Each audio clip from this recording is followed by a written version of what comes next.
Okay, so let's solve a problem which appeared in JEE Main 2025. In this question, we have been asked to find all the words which can be formed from the letters of the word daughter such that all vowels are not together. So this is the keyword, all vowels are not together, right?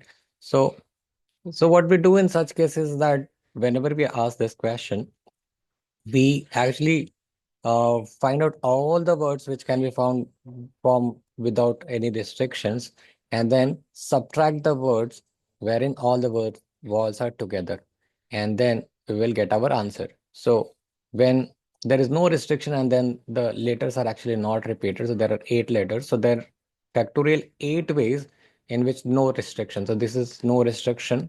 So that's when we can form all this, right? Factorial 8 ways this can be done.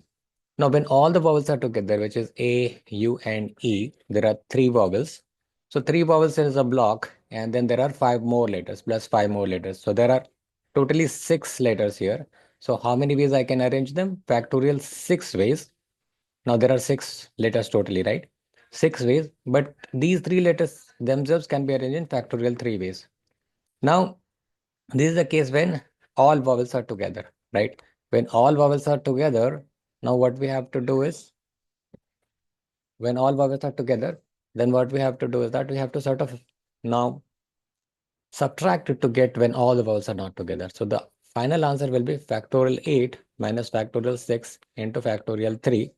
And then what I get is, like, I can take common, like I could write it as 8 into 7 into factorial 6. And this could be written as minus factorial 6 into, this could be written as 6. Now I can take factorial 6 as common, and this will be 8 into 7, which is 56, minus 6, which is 50. And this factorial 6 will be 720. 720 into 50, right? When you multiply, what you get is 36,000. And that is what will be your final answer. So what did we do?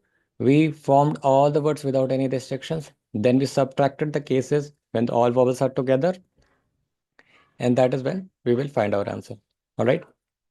So if you have any questions about this or any other questions, do ask me in the comment section below, and I'll be happy to answer your queries. Thank you so much for watching this video. Have a good day.